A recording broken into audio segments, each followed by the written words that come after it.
우주는 끊임없이 순환하는 무수한 생명과 영혼들로 가득 차 있었습니다. 물질 우주의 영혼들은 생과 사의 경계를 넘나들며 살아가고 있었습니다. 그들에게 죽음은 더 이상 끝이 아니었고 새로운 삶은 결코 해방이 될 수 없었습니다. 영혼들은 끊임없이 죽음을 맞이하고 다시 태어나 또 다른 삶을 살아가야 했습니다. 이 무한한 순환 속에서 그들은 자신들이 어디에서 왔고 어디로 가는지 무엇을 향해 가고 있는지를 알지 못했습니다. 그들의 기억은 매번 지워졌고 또다시 물질 세계로 떨어져 새로운 고통과 기쁨을 반복했습니다. 이 순환 속에서 영혼들은 자유로운 의지를 행사할 기회를 거의 얻지 못했습니다. 그들이 어떠한 인생을 살든 무엇을 이루든 결국 모든 것은 망각 속으로 사라졌고 다시 처음부터 시작해야만 했습니다. 그들의 삶은 끝없는 굴레 속에 갇힌 채 반복되고 있었으며 그 속에서 자유와 의미를 찾지 못한 채 영원한 반복의 고통을 겪어야 했습니다.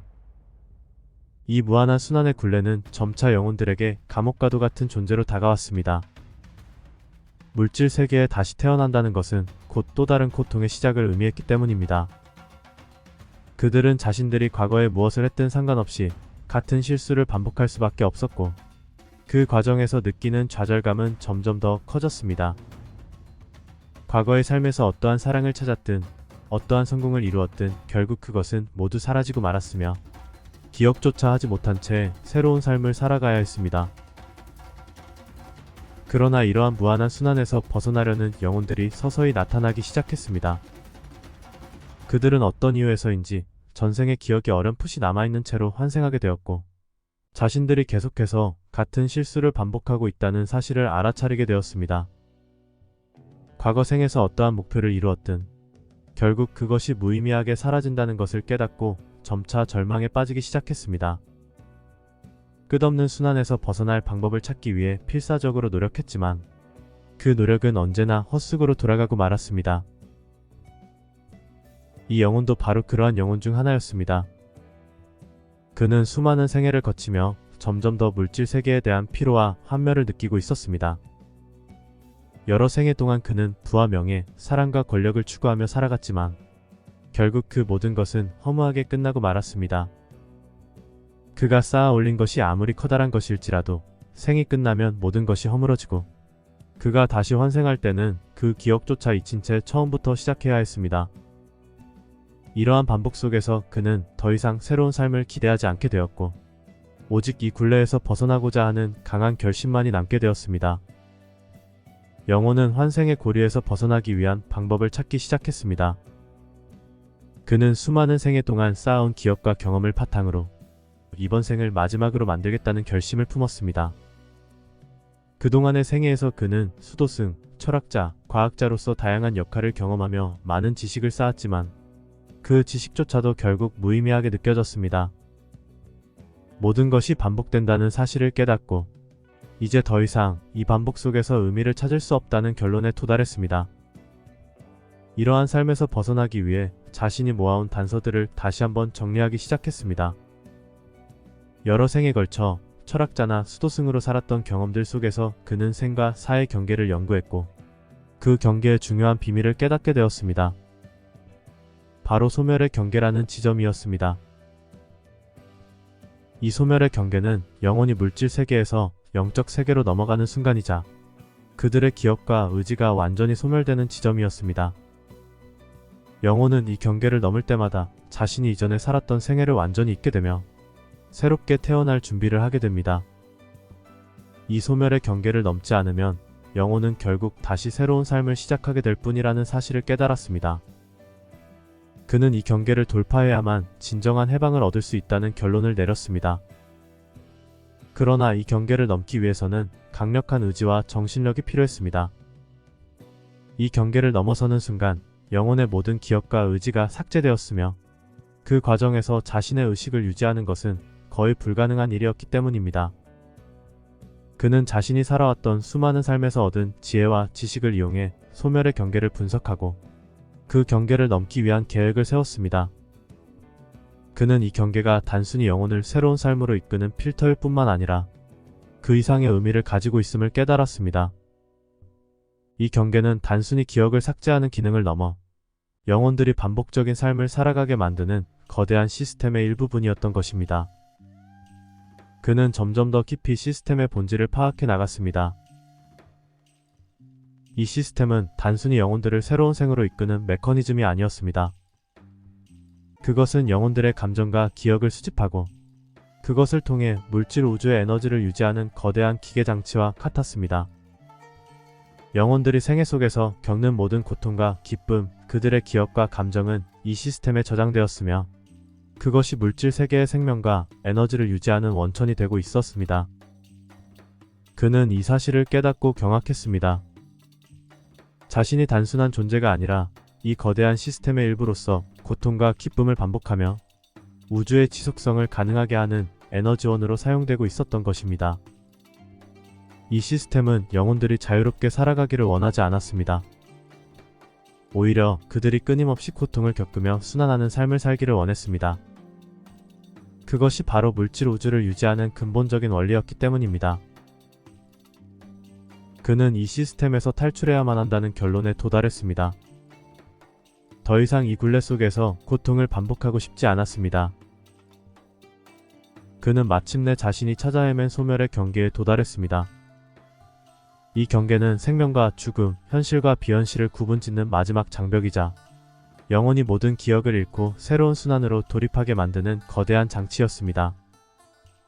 경계 너머의 세계는 단순한 무가 아니었습니다. 그것은 시간과 공간이 엉켜있는 차원 간의 균열, 우주적 인식의 바깥에 위치한 미지의 공간이었습니다. 이 경계는 단순히 영혼을 순환시키는 필터나 기계적 장치가 아니었습니다. 그것은 모든 생명과 영혼이 창조된 근원, 우주의 본질을 다스리는 의식의 바다였습니다.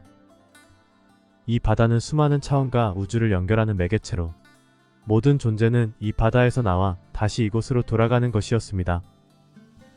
그러나 이 의식의 바다는 고요하고도 혼란스러운 공간이었습니다.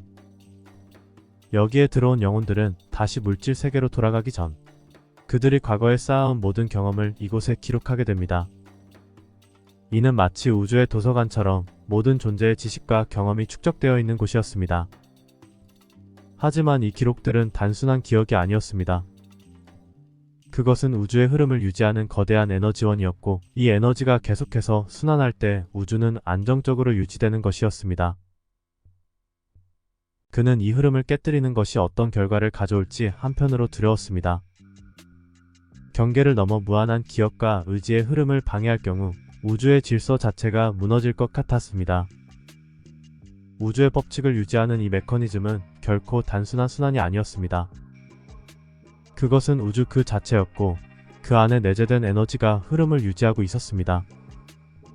자신으로 인해 어떤 변화가 일어날지 두려웠지만 그는 무한한 고통의 굴레에서 벗어나기 위해 다시 한번 굳은 의지를 다졌고 극심한 고통과 무너지는 의식을 참고 부여잡으며 경계를 완전히 통과하였습니다.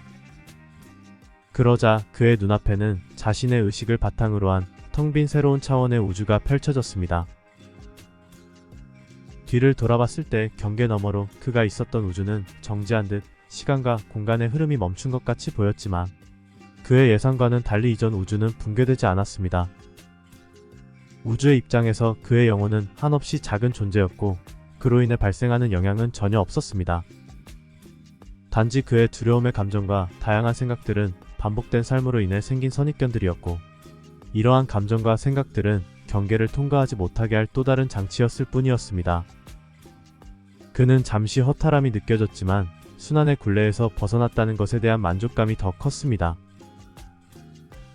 그는 더 이상 단순한 영혼이 아니었습니다.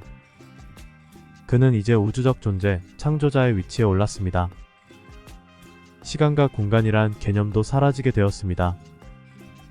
모든 것을 알고 모든 것을 바꿀 수 있는 힘을 지니게 되었습니다. 이제 그는 자신의 의식 속에 펼쳐진 새로운 차원의 우주 구조를 다시 썼습니다. 새로운 우주는 그가 있었던 이전의 우주와는 달랐습니다. 여기서의 생명체들은 더 이상 고통스러운 환생의 굴레에 묶여있지 않았습니다. 그들은 각기 다른 차원에서 자유롭게 움직일 수 있었으며 그들의 의지와 선택에 따라 삶을 창조하고 이어나갔습니다.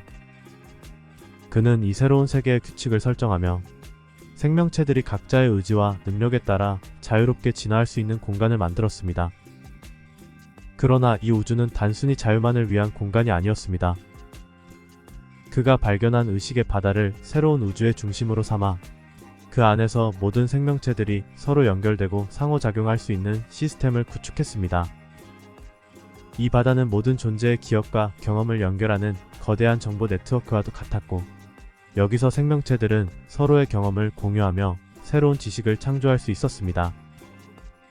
그렇지만 이 새로운 우주에서도 도전과 과제는 여전히 존재했습니다. 그가 창조한 자유는 무한한 가능성을 열어주었지만 그 가능성은 때때로 갈등과 혼란을 야기할 수 있었습니다. 그러나 그는 이러한 갈등조차도 하나의 창조적 과정이라고 보았습니다. 모든 생명체가 스스로의 길을 찾고 그 과정에서 성장할 수 있도록 우주를 설계했습니다. 마침내 그는 자신의 창조를 마무리 지었습니다. 더 이상 우주를 통제하지 않았고, 자신이 만든 생명체들이 각자의 방식으로 진화할 수 있도록 모든 것을 내려놓았습니다. 이제 이 우주는 그의 의지가 아닌 그 안에 존재하는 생명체들의 의지에 따라 움직이게 되었습니다. 그는 더 이상 창조자이자 지배자가 아닌 관찰자이자 영원한 존재로서 새로운 우주를 바라보았습니다. 이제 그는 새로운 차원으로 떠날 준비를 마쳤습니다. 이곳에서 해야 할 일은 끝났고, 이제는 더 높은 차원에서 새로운 도전을 해야 할 시기가 왔습니다. 그는 마지막으로 자신의 창조물을 바라보며 미소를 지었습니다. 모든 것이 처음과 같았지만 동시에 완전히 달라진 세상이었습니다. 그는 천천히 첫 번째 발걸음을 내디뎠고, 그 순간 또 하나의 새로운 우주가 태어났습니다. 이 이야기는 해탈의 본질을 상징적으로 묘사하고 있습니다. 인간은 무한한 삶과 고통의 순환 속에서 해탈을 통해 진정한 자유를 찾을 수 있음을 보여줍니다. 끝없이 반복되는 삶의 굴레에서 벗어나기 위한 여정은 우리 각자가 고통 속에서 진리를 깨닫고 그 깨달음으로 고통의 순환을 끝내려는 해탈을 이루는 과정입니다. 삶은 고통과 혼돈 속에서도 성장과 깨달음을 위한 기회입니다. 우리는 스스로의 의지와 선택으로 더 높은 차원의 존재로 나아갈 수 있습니다. 과거의 실패와 고통에 집착하지 말고 두려워하지도 말고 스스로 창조자가 되어 자신만의 삶을 만들어 나가야 합니다. 그것이 해탈을 이루기 위한 작은 첫 발걸음입니다.